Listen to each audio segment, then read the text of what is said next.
السلام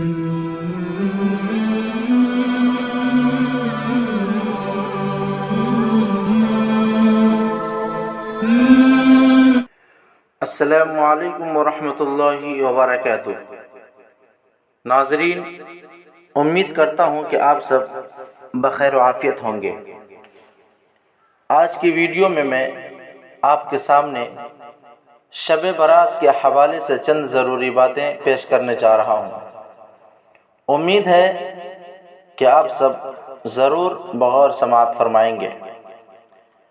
عزیزان گرامی، سب سے پہلے پوری امت مسلمہ کے لیے ضروری ہے کہ اپنے رب کا شکر بجا لائیں، اور جس قدر بھی شکر گزاری سے کام لیں کم ہے، کیونکہ اللہ تبارک و تعالیٰ نے شب برات جیسی فضیلت والی رات سے ہمیں پھر سے نوازا ہے۔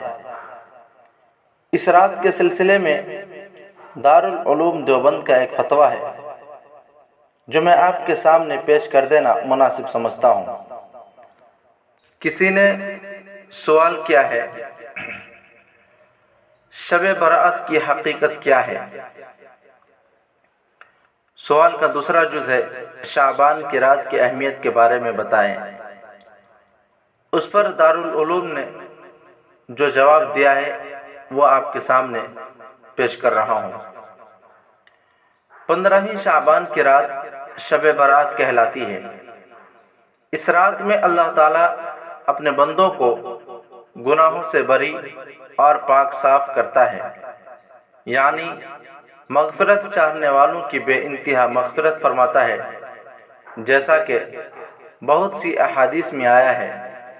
نیز اس رات میں سالانہ فیصلے کی تجدید بھی فرماتا ہے، جیسا کہ قرآن میں سورہ دخان کے اندر موجود ہے، فیہا یفرق کل امر حکیم۔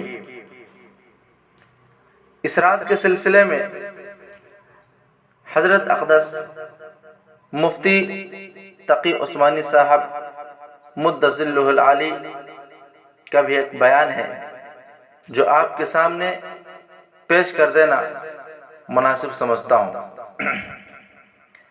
شب برات کے بارے میں یہ کہنا بالکل غلط ہے کہ اس کی کوئی فضیلت حدیث سے ثابت نہیں۔ حقیقت یہ ہے کہ 10 صحابہ کرام رضوان اللہ علیہم اجمعین سے احادیث مروی ہیں جن میں نبی کریم صلی اللہ علیہ وسلم نے اس رات کی فضیلت بیان فرمائی۔